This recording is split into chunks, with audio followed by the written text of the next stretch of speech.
Study IQ. I'm Nisha Chaudhary and this is the day 38 of our spoken English series. So let's get started with our today's session.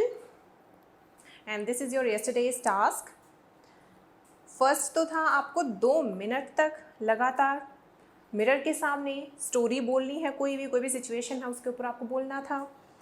ये I hope आपने कर लिया होगा. और ये ऐसा नहीं है कि आप 1-2 दिन करके छोड़ दोगे, इसको आप कंटिन्यूसली करते रहना जब तक कि आपकी फ्लुएंसी नहीं आ जाती. यानी कि आप ये मान के चलिए ये वाला जो प्रोसेस है वो लगभग 1 से 1.5 साल या 1 से 2 साल तक आपको कंटिन्यू करना है. यानी कि जैसे ही होता है ना कि डेली सुबह और शाम को एक बार पूजा करनी होती है, इस टाइप से ही तो आपको ये भी करना है. ये भी आप ये मान लो आपकी बस पूजा ही है, ये आपको डेली करना है ये, अगर खुद में इम्प्रूवमेंट चाहते हो. अदरवाइज़ आपकी मर्ज़ी है. नेक्स्ट में वोकैबुलरी हमें करनी थी और एक हमें स्टोरी फ्रेम करनी थी. उन दोनों को मैं अभी करवा देती हूँ आपको.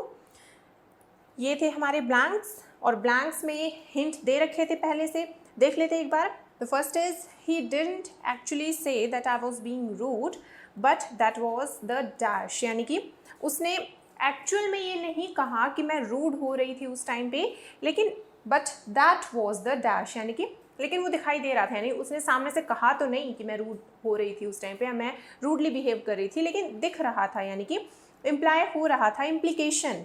तो यहाँ पे हम ये लगा देंगे that was the implication. Implication इसको हम यूज़ कर लेंगे. नेक्स्ट में आते हैं बोथ गर्ल्स लाइक कॉनरैड. यानी कि जो दोनों गर्ल्स हैं उसको ये पर्सन पसंद है and they are always dash with him. और वो दोनों ही हमेशा उसके साथ में क्या करती रहती है, फ्लर्टिंग. तो यहाँ पे फ्लर्ट है. अब always, they are always flirting, ING लग जाएगा अब यहाँ पे.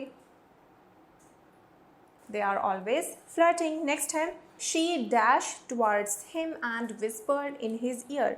अब यहाँ पे शी डैश टुवर्ड हिम या टुवर्ड्स हिम यानी कि वो उसकी तरफ झुकी और उसके कान में विस्पर यानी कि फुसफुसाना, ये होता है इसका मीनिंग. तो कुछ फुसफुसाया. तो यहाँ पे यानी कि उसकी तरफ झुकी, उसके लिए हम ये टर्म यूज़ करते हैं LEAN, लीन, यानी किसी की तरफ झुकना. तो यहाँ पे ये फर्स्ट फॉर्म होती है लीन की. सेकंड और थर्ड फॉर्म में आप ये भी लगा सकते हो LEANT, सेकंड और थर्ड ये भी हो सकती है. या फिर आप ये भी यूज़ कर सकते हो LEANED, आप ये भी यूज़ कर सकते हो दोनों में से. तो इन दोनों में से कोई भी वर्ड आप यहाँ पे यूज़ कर सकते हो. ये लीन्ड या फिर LEANT ये. नेक्स्ट है I think she dash him. यानी कि मुझे लगता है कि वो अट्रैक्टेड है उस पर. यानी कि यहाँ पे क्या हो जाएगा, शी फैंसीड, FANCIED. तो अब यहाँ पे देखिए, या तो आप ये करिए फैंसीड अगर आप पास्ट की बात कर रहे हैं, या फिर आप ये भी कर सकते हो कि अगर प्रेजेंट की बात है तो आप यहाँ पे FANCIES, फैंसीज, ये भी कर सकते हो और ये भी करेक्ट है, दोनों ही करेक्ट है. नेक्स्ट में आते हैं if my dad decide something he want change his mind. कि अगर मेरे डैड कुछ डिसाइड कर लेते हैं दैन ही वॉन्ट चेंज हिज माइंड, तो वो अपना माइंड चेंज नहीं करते. ही इज़ वेरी डैश या फिर डैश, यानी कि वो बहुत ही स्टबर्न है, ज़िद्दी है, या फिर वो बहुत ही ऑब्स्टिनेट है. दोनों का सेम मीनिंग रहता है. तो आप इन दोनों में से कुछ भी यहाँ पे फिल कर सकते हो. ये दोनों वर्ड्स हैं स्टबर्न एंड ऑब्स्टिनेट, तो बीच में स्लैश लगा हुआ, दोनों ही यहाँ पे सूटेबल है. नेक्स्ट है when a man talks to a woman and strokes his ear, it is dash that he fancies her. यानी कि जब एक आदमी क्या करता है, टॉक्स टू अ वुमन से बात करता है, एंड स्ट्रॉज हिज ईयर, और अपने जैसे ईयर पे, अपने कानों पे ऐसे स्ट्रोक करता है यूँ, दैट मीन्स इट इम्प्लाइज. यानी कि इससे क्या पता चलता है, it implies, IMPLIES, it implies that he fancies her, यानी he is attracted towards her, ये पता चलता है उससे. बट बेयर इन माइंड, लेकिन माइंड में ये ज़रूर रखना कि यानी कि इस चीज़ को ज़रूर ध्यान में रखना that it is very dangerous to generalise about body language, कि ये बहुत ख़तरनाक है कि आप किसी की बॉडी लैंग्वेज को जनरलाइज कर रहे हो. यानी GEN, generalize, ZE, generalize about body language. Next है girls often fiddle, FIDDLE, often fiddle with their hair when they fancy someone or they are bored. यानी कि जो गर्ल्स हैं वो लगभग वैसे बालों के साथ में कब खेलती हैं, या तो वो अट्रैक्टेड हैं किसी से या फिर वो बोर हो रही हैं, तब वो ऐसा करती हैं। तो ये थे हमारे ब्लैंक्स। नेक्स्ट में आते हैं, this was our yesterday's picture. इसके अराउंड आपने आई एम श्योर स्टोरी बना ली होगी, तो एक बार मैं अपनी स्टोरी आपको बता देती हूँ। देखिए, today there is going to be a parade, यानी कि आज यहाँ पे परेड होने वाली है। एट द बिगनिंग, यानी स्टार्टिंग में, beginning of the parade, the mayor is going to be driving by in his carriage, यानी कि परेड के बिगनिंग में क्या है, स्टार्टिंग में ही क्या होने वाला है, जो मेयर हैं शहर के, वो उन्हें कैरियज में, यानी कि कैरियज यानी कि कोई भी व्हीकल, और यहाँ पे क्योंकि ये हॉर्स लगा हुआ है यानी कि घोड़ा गाड़ी हम ये बोल सकते हैं, उसमें उन्हें ले जाया जाएगा। The horse will be pulling the carriage, अब इस कैरियज को हॉर्स जो है वो पुल करने वाला है। And the mayor will be waving to the crowd, और जो मेयर है वो क्राउड, जो भी भीड़ होगी वहाँ पे मौजूद, परेड को जो देखने आई हुई होगी, वहाँ पे वो क्या करेगा, वो वेव करेगा। वेव करना यानी हाथ हिलाना, इस तरह से। इसकी जो बेस फॉर्म होती है वर्ब की, WAVE, ये होता है वेव, यानी कि हाथ हिलाना। अच्छा, एक और वर्ड होता है यहाँ पे WAIVE। अब इन दोनों में डिफरेंस होता है। ये फर्स्ट वाला जो है इसका मतलब तो होता है इशारा करना, हाथ हिलाना, लेकिन ये जो सेकंड है WAIVE, इसका मतलब क्या होता है कि छोड़ देना, बख्श देना, जाने देना, या फिर माफ़ कर देना। ये भी हो सकता है, जैसे कई बार क्या होता है कि भाई कोई फ़ाइन माफ़ कर दिया जाता है, कि भाई कोई पेनल्टी आप पे लगी हुई हो, लेकिन फिर क्या हो जाता है कि चलो भाई ठीक है, माफ़ कर दिया, अब ये आपको नहीं भरना पड़ेगा। तो उसके लिए भी हम ये टर्म यूज़ करते हैं WAIVE, वेव, और FF, वेव ऑफ कर देना किसी चीज़ को। नेक्स्ट आते हैं, अब यहाँ पे देखिए, the crowd will be waving when the major passes by, यानी कि जब मेयर 60 में से निकलेंगे, वहाँ से पास करेंगे, तो उस टाइम पे क्या होगा, जो क्राउड है विल बी वेविंग, यानी कि वहाँ पे क्राउड भी वेव कर रही होगी, उधर से मेयर वेव कर रहे हैं, उधर से क्राउड वेव कर रही होगी। नेक्स्ट है टिमोथी एंड हिज फादर। अब यहाँ पे देखो, इस पिक्चर में आप देखोगे 2 लोग हैं, इनके बारे में बात की गई है। टिमोथी ये पर्सन, और इसका जो ग्रैंडफादर है, कि दे will B standing in front of the store, कि वो एक स्टोर के बिल्कुल फ्रंट में खड़े होंगे, when the mayor passes them, जब मेयर वहाँ से गुजरेगा, कि वो अपने स्टोर के वहाँ पे फ्रंट में खड़े होंगे। ये कहा गया है, Timothy and his grandfather are going to be watching and waving, कि वो देखने भी जा रहे हैं और वो वेव भी करने वाले हैं। ये कहा गया, everyone is going to be having a good time at the parade, यानी कि हर कोई एक अच्छा समय बिताने वाला है वहाँ पे, एक अच्छा समय हैविंग यानी कि एक्सपीरियंस करने वाला है वहाँ पे, एट द परेड, परेड पे। अच्छा, एक चीज़ और, एवरीवन, अब ये एवरीवन है, ये हम इसको सिंगुलर में काउंट करेंगे। एवरीवन, एवरीबडी, एवरीथिंग, इनके बाद में हमेशा सिंगुलर वर्ब आती है। आप ऐसे नहीं बोल सकते that everyone are going to be, वो गलत हो जाएगा। तो ये था पैराग्राफ। चलिए आगे चलते हैं। सो नेक्स्ट एप्लीकेशन पे आते हैं, फ्यूचर कॉन्टिन्यूअस टेंस के। इसमें कहा गया है, टू एक्सप्रेस पैरेलल एक्शंस और series of parallel actions in the future, यानी कि पैरेलल एक्शंस। देखिए, ये मैं आपको पहले भी करवा चुकी हूँ। पास्ट और प्रेजेंट के केस में क्या होता है, कोई एक काम हो रहा है, साइड बाय साइड दूसरा कोई काम भी हो रहा है, तो वो दोनों हो जाते हैं पैरेलल एक्शन, यानी एक टाइम पे दोनों काम पैरेलली चल रहे होते हैं। दोनों को हम फिर कॉन्टिन्यूअस टेंस में डालते हैं। सेम वही चीज़ यहाँ पे है। देखो, पास्ट में क्या था कि पास्ट में एक टाइम पे कोई 2 काम हो रहे थे, तो दोनों को हमने लिखा। जैसे कि एग्जाम्पल के लिए, I was reading while he was watching, यानी कि मैं पढ़ रही थी और वो while he was watching TV, वो टीवी देख रहा था। वॉज पास्ट की बात है। प्रेजेंट में आते हैं कि मैं पढ़ रही हूँ और वो टीवी देख रहा है, यानी कि आई एम रीडिंग या I am studying while he is watching TV, ये हो जाएगा। लेकिन इसी को अगर हम फ्यूचर में लेके जाएंगे तो फ्यूचर में क्या हो जाएगा, मैं पढ़ रही होंगी उस टाइम पे और वो टीवी देख रहा होगा। हिंदी में तो हमने ये बोल दिया, तो इंग्लिश में हम कैसे कन्वर्ट करेंगे, I will be studying while he will be watching TV। अब while he will be, अब ये he will be नहीं होगा वहाँ पे, हालांकि पैरेलल एक्शंस हैं, हालांकि while या when या बीच में ये चीज़ें अटैच करके 2 जो हम रखते हैं सेंटेंसेस, दोनों को पैरेलली रखा जाता है, दोनों में सिमिलर स्ट्रक्चर यूज़ होता है। लेकिन हमने एक और चीज़ भी पढ़ी थी, कंडीशन वाली, यानी कि टाइम क्लोज कंडीशन कह लो या टाइम क्लोज, यानी कि कुछ वर्ड्स थे कि उनके बाद में जो पार्ट रहेगा वहाँ पे हम विल या शैल को नहीं यूज़ करेंगे। ये हम करते आ रहे हैं, रिपीटेडली करते आ रहे हैं, तो वहाँ पे हम दोनों में विल नहीं यूज़ कर सकते। फॉर एग्जांपल अगर मैं ये कहूँ कि मैं शॉपिंग के लिए जा रही होंगी, कोई पर्टिकुलर टाइम में मैं शॉपिंग के लिए जा रही होंगी और तुम रूम को साफ़ कर रहे होगे, हिंदी में तो क्या है, दोनों में फ्यूचर है। इंग्लिश में हम ऐसे नहीं बोल सकते that I will be going shopping while you will be cleaning the room. अब वहाँ पे ये नहीं होगा क्योंकि वाइल आ गया, तो इसके बाद में यहाँ पे विल बी नहीं यूज़ कर सकते। विल तो आप कर ही नहीं सकते, तो जैसे ही विल हटा एक ही बच गया बी। अब बी को, अब देखिए फ्यूचर नहीं यूज़ कर सकते, हमें प्रेजेंट यूज़ करना पड़ेगा, और बी की प्रेजेंट फॉर्म्स 3 होती है, इज एम आर, तो यू है तो यू के साथ में आर हो जाएगा, while you are cleaning your room. I hope आपको ये जो फॉर्मेशन है वो समझ में आई होगी। तो चलिए आगे चलते हैं। नेक्स्ट एग्जाम्पल में फिर से वही चीज़ है, 2 चीज़ें हो रही हैं एक साथ में हो रही होंगी। He will be discussing the issue while we are watching TV, यानी कि वो इस इशू को डिस्कस कर रहा होगा और हम टीवी देख रहे होंगे। हिंदी में तो बोल दिया कि वो डिस्कस कर रहा होगा, हम टीवी देख रहे होंगे। इंग्लिश में क्या करोगे, he will be discussing the issue, लेकिन वाइल से जो सेंटेंस कनेक्टेड है, while we will be watching, ING लगा दिया यहाँ पे, while we will be watching. अब विल नहीं आएगा, जैसे ही ये विल हट जाएगा तो अब ये बी भी नहीं रह जाएगा, वी बी वॉचिंग, ये तो कुछ नहीं बना ना, you be doing this, we be watching नहीं।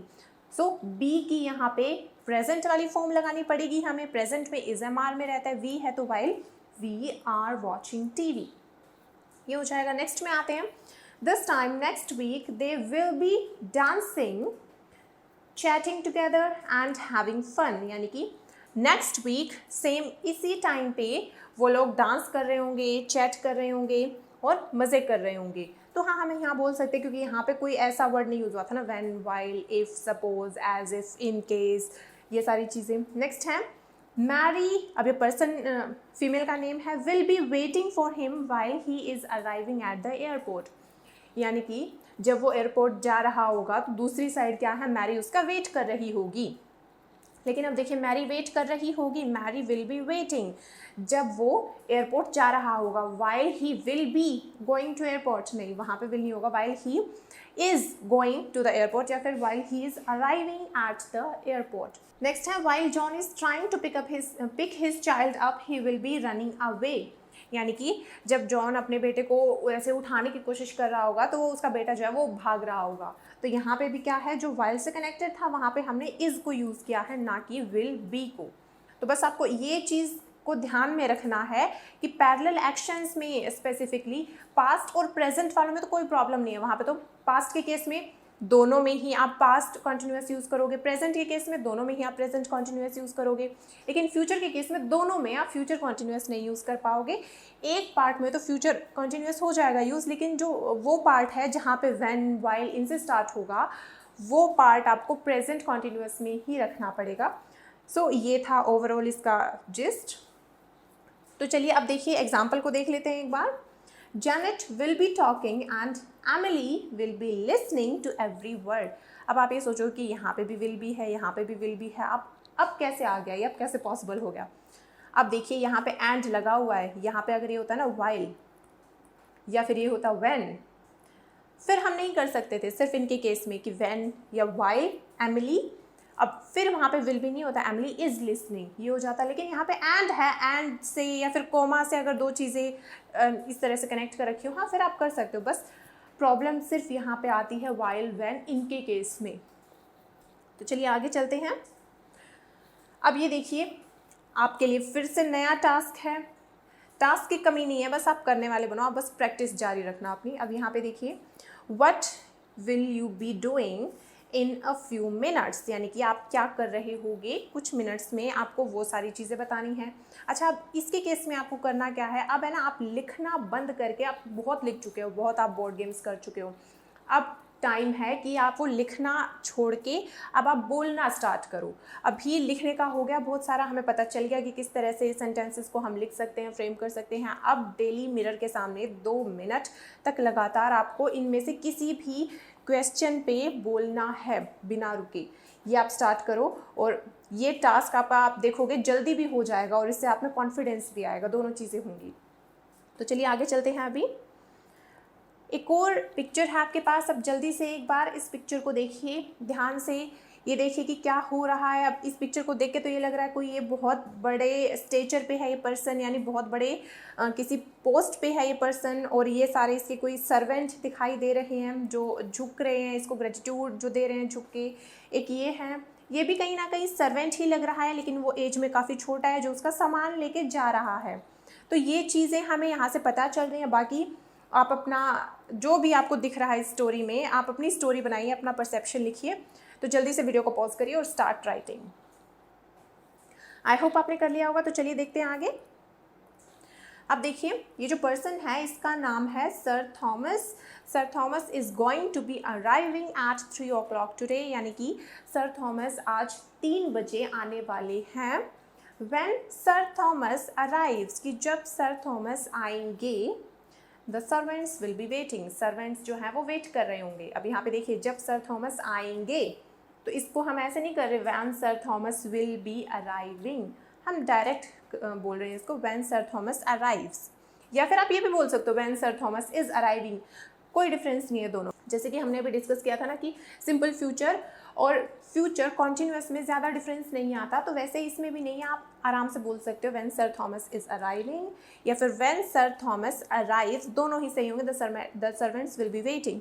नेक्स्ट है यंग चार्ली। अब ये जो पर्सन है ना, ये है यंग, तो और इसका नाम है Charlie. Young Charlie will also be waiting at the door, यानी डोर पे जो यंग यानी जो छोटा चार्ली है वो भी वेट कर रहा होगा। When Sir Thomas walks into the house, the most of the servants are going to be bowing, यानी कि जब सर थॉमस वहाँ पे घर में आएंगे तो लगभग सभी servants, most of the servants are going to be bowing, यानी कि देखो एक होता है बो करना, BOW, यानी झुक के ऐसे रिस्पेक्ट अपनी शो करना, उसके लिए हम ये टर्म यूज़ करते हैं BOW। नेक्स्ट है one servant will be parking the car, एक सर्वेंट जो है वो कार पार्क कर देगा। अब यहाँ पे देखिए एक सर्वेंट कार पार्क कर देगा, आप इसको ऐसे भी बोल सकते थे one servant will park the car, लेकिन फिर अगर वही बात आ जाती है कि अगर आप थोड़ी सी रिस्पेक्ट शो करना चाह रहे हो, थोड़ी सी पोलाइटनेस दिखाना चाह रहे हो, तो आप इसको ING स्ट्रक्चर को यूज़ कर दोगे, अदरवाइज आप डायरेक्ट बोल दोगे। नेक्स्ट में आते हैं others are going to be preparing dinner, बाकी लोग क्या हैं वो डिनर बनाएंगे। Charlie is going to be carrying sir Thomas suitcase into the house, जो चार्ली है वो सर थॉमस का जो सूटकेस है उसको घर में ले जाएगा। विल बी या फिर is going to be means वो कैरी कर रहा होगा। तो ये थी स्टोरी। आगे चलते हैं अभी। तो अब आते हैं हमारे वोकैब पोर्शन पे। आज के वोकैब में जो फिजिकल मूवमेंट होते हैं स्पेशली चलने से रिलेटेड, वो सारे देखेंगे हम किस किस तरह के हो सकते हैं। The first word is creep. Creep यानी कि ये भी एक चलने का स्टाइल होता है।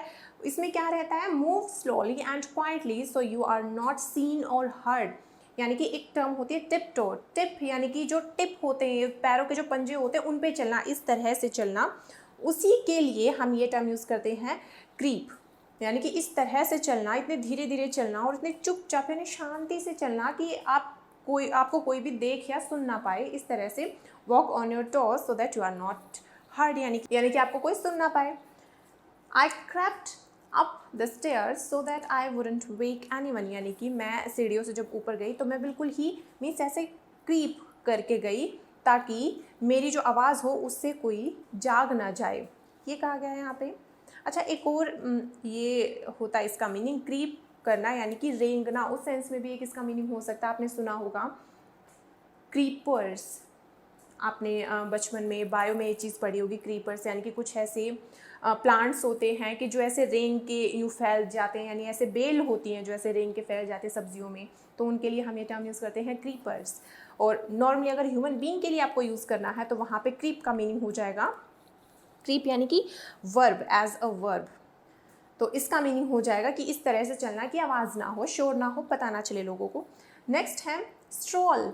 अब स्ट्रॉल का मीनिंग होता है टहलना, नॉर्मली कैजुअली टहलना हो फॉर प्लेजर, इस कि भी आपको अच्छा लगता है वहाँ पे टहलना, तो उसके लिए हम ये टर्म यूज़ करते हैं stroll. We strolled along the beach, यानी जो बीच है उसके साइड बाय साइड हम ऐसे टहलते रहे। लिम्प, अब लिम्प का मीनिंग क्या होता है, देखिए, walk slowly with difficulty because one leg और फुट इज़ इंजर्ड, यानी कि धीरे धीरे चलना और डिफ़िकल्टी के साथ में चलना, क्योंकि कोई भी एक जो पैर है उसमें इंजरी हो रखी है, वो इंजर्ड है। सो इस वजह से थोड़ा सा लंगड़ा के चलना, उसके लिए हम ये टर्म यूज़ करते हैं limp. He limped quite badly after his accident, यानी कि उसके एक्सीडेंट के बाद में कि वो बुरी तरह से ऐसे लिम्प करता रहा, यानी कि लिम्प करके चलता था। ये कहा गया है यहाँ पे लंगड़ा के चलना बेसिकली, क्योंकि एक फुट में आपके इंजरी हो रखी है। नेक्स्ट है स्टैगर। अब स्टैगर का मीनिंग क्या होता है, walk with difficulty being almost unable to stand up. अब यहाँ पे भी ये आप इसको ना लिम्प इसके सिनोनिम में ले सकते हो कि ये दोनों टर्म लगभग सिमिलर सा मीनिंग देती है, सिमिलर सा सेंस देती हैं। एग्जाम्पल में आता है डिस्पाइट हिज इंजरी, उसके इंजरी के बावजूद भी ही स्टैगर्ड, यानी वो लड़खड़ा के गया टू द नियरेस्ट हाउस, पास वाले घर तक, एंड फोन्ड फॉर हेल्प, यानी कि अच्छा यहाँ पे फोन्ड है, यानी कि इसका मतलब क्या है, कॉल्ड फॉर हेल्प, यानी कि उसने हेल्प के लिए कॉल की। नेक्स्ट है हाइक। अब हाइक का मतलब क्या होता है कि लॉन्ग डिस्टेंस पे वैसे चलना, यानी कहीं पे भी कंट्री साइड, यानी वैसे भी कहीं घूमने निकल जाना, कि भी काफ़ी लंबी दूरी तक जाना है अगर आपको वैसे ही, तो उसके अब देखो यहाँ पे स्ट्रॉल हम नहीं यूज़ कर सकते। स्ट्रॉल होता है वैसे ही टहलना, बस थोड़ी दूर के लिए यहाँ पे टहल के आ रहे हैं एक बार थोड़ी देर के लिए, वो नहीं। यहाँ पे हाइक में डिफरेंस क्या हो जाएगा, ये बहुत ही लंबे डिस्टेंस पे जाने के लिए ये टर्म यूज़ होती है हाइकिंग। जैसे कैंपिंग आपने ये टर्म सुनी होगी कि भाई कहीं दूर जाके किसी टूरिस्ट प्लेस पे जाके कैंप लगाते हैं लोग, वही होता है हाइकिंग। नेक्स्ट है they hiked across the countryside, यानी कि वो कंट्री साइड यानी कंट्री के बाहर वाले एरिया में वो गए थे, हाइक किया था उन्होंने। नेक्स्ट है मार्च। अब मार्च करना, अब ये तो आपको पता है, यानी कि वहाँ पे क्या होता है, एक उचित दूरी होती है स्टेप्स की। स्टेप के लिए हम एक टर्म और भी यूज़ करते हैं, स्टेप यानी कि कदम, यानी कि PACE, पेस, ये भी हम यूज़ कर सकते हैं, दोनों सिनोनिम्स होते हैं। तो यानी कि एक रेगुलर दूरी बरकरार रखना। आपने देखा होगा ना परेड जो होती है, परेड में क्या होता है, वो मार्च करते हैं, वो ड्रिल करते हैं, उसके लिए मार्च भी टर्म यूज़ कर सकते हैं, और या फिर DRILL ड्रिल, ये टर्म भी हम यूज़ कर सकते हैं। अब देखिए एग्जाम्पल में आते हैं the soldiers marched for over 20 kilometres, यानी कि सोल्जर्स ने 20 किलोमीटर तक मार्च किया, यानी वो मार्च करके गए। नेक्स्ट है चेज समबडी और समथिंग। अब चेज का मीनिंग क्या होता है, पीछा करना, run, drive etcetera after somebody or something to catch them, यानी कि वैसे पीछा करना। Police chased the man for miles, यानी कि मीलों तक पुलिस ने उस आदमी को चेज किया। Next word is dash. अब डैश का मतलब क्या होता है कि तुरंत से भाग के निकल जाना, कि फुल स्पीड में भाग के निकल जाना, यानी run quickly and suddenly. I dashed across the road for बस, यानी कि बस को पकड़ने के लिए मैं रोड के वहाँ पे अक्रॉस यानी दूसरी साइड भाग के गई, डैश्ड, ये हो जाएगा। नेक्स्ट है गैलॉप। गैलॉप यानी कि ये नॉर्मली हॉर्स के लिए ये टर्म यूज़ होती है। रन क्विकली यानी कि छलांगे लगा के दौड़ना, कि भाई तेज़ी से बस वहाँ पहुँच जाओ। अब जैसे the horse galloped across the field, ये लगभग हॉर्स के लिए ही आप यूज़ करते हो, और ह्यूमन की जहाँ बात आती है वहाँ पे हम डैश इस टर्म को यूज़ कर लेते हैं। लेकिन अगर आप ये बोलना चाह रहे हो कि वह तो घोड़े की तरह दौड़ता हुआ वहाँ पे गया, तो वहाँ पे आप हाँ ह्यूमन बीइंग के लिए भी गैलप इसको यूज़ कर सकते हो। The next word is charge. अब चार्ज का मीनिंग देख लेते हैं, to move quickly in a particular direction often to attack somebody or something. अब यहाँ पे देखिए ये एक फैक्टर आ जाता है कि अटैक करने के लिए आप किसी पर्सन की डायरेक्शन में जा रहे हो, यानी कि आप तेज़ी से कहीं जा रहे हो किसी पर्सन की तरफ या किसी और किसी ऑब्जेक्ट की तरफ, उस पर अटैक करने के लिए, उसके लिए हम ये टर्म यूज़ करते हैं charge. The angry section of the crowd charged towards the security man, यानी कि जो लोग जो गुस्से में थे भीड़ के, वो बिल्कुल ऐसे भागे अटैक करने के लिए, किस पे, सिक्योरिटी पर्सन पे। चलिए आगे चलते हैं, अभी कुछ और वर्ड्स हैं इनको और देख लेते हैं। आज की वोकैब काफ़ी ज़्यादा है और काफ़ी अच्छी भी है। We decided to go for a stroll, यानी कि वही है, और स्ट्रॉल यानी कि वही टहलने के लिए हमने जाने का सोचा। नेक्स्ट है he had a pronounced limp, यानी कि वही लिम्प की उसके पैर में इस मतलब इस हद तक लड़खड़ाहट है, यानी कि बहुत एक्सट्रीम लेवल तक वो लिम्प करके चलता है। ये कहा गया है यहाँ पे I went for a 10 mile hike, 10 mile की हाइक के लिए गई थी मैं। He made a dash for the door, यानी कि जो डोर है वहाँ तक वह बिल्कुल ऐसे दौड़ के गया, बिल्कुल सडनली, क्विकली, इस तरह से गया। The horse Brock into a Gallup, यानी कि जो हॉर्स है वो ब्रॉक इनटू यानी कि अचानक से कुछ हो जाना, यानी कि जो हॉर्स है वो अचानक से छलांगे मार के भागने लगा। नेक्स्ट है हु लेड द चार्ज। अब यहाँ पे जो चार्ज है, चार्ज का मतलब है यहाँ पे एंग्री क्राउड जो कहीं अटैक करने के इंटेंशन से जा रही है।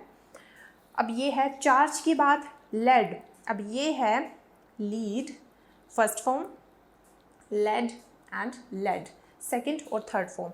लीड करना यानी कि उनको उनकी लीडरशिप करना, उनकी अगुवाई करना कि वो किसने की, हु लेड द चार्ज, यानी कि वो जो भीड़ जो गुस्से में थी, जो मारने आ रही थी, उनको लीड कौन कर रहा था, उनका लीडर कौन था। नेक्स्ट है the film has a high speed car chase. अब कार चेज ये तो आपको पता ही होगा कि फिल्म जो है उसमें एक हाई स्पीड कार चेज भी हुई थी। चलिए अब आते हैं हमारे फाइनल सेक्शन पे, टास्क वाले में। बोर्ड गेम, बिल्कुल ये तो आपको करना ही है। ओके, यहाँ पे आप राइटिंग की बजाय अगर आप ये करोगे speaking your stories in detail for around 2 minutes, at least 2 minutes, यानी 2 मिनट्स तो होना ही चाहिए, ज़्यादा हो सकता है, कम नहीं होना चाहिए, ये आपको करना है। इसके अलावा अब देखिए आज आपके पास कोई भी पिक्चर नहीं है, इसके अलावा आपको करना क्या है, पास्ट और प्रेजेंट के जो परफेक्ट वाले केसेस थे, परफेक्ट कॉन्टिन्यूस वाले नहीं, सिर्फ परफेक्ट वाले केसेस को आपको रिवाइज करना है डिटेल में, क्योंकि नेक्स्ट सेक्शन में हम परफेक्ट को ही उठाने वाले हैं और मैं उनको कंपेयर करके दिखाऊंगी कि हमने पास्ट परफेक्ट में क्या किया था, हमने प्रेजेंट परफेक्ट में क्या किया था और फ्यूचर परफेक्ट में हम क्या करने वाले हैं। वो सारी चीज़ें कंपेयर तभी मैं कर पाऊँगी, तभी आप समझ पाओगे अगर आपने रिवीजन कर रखी होगी।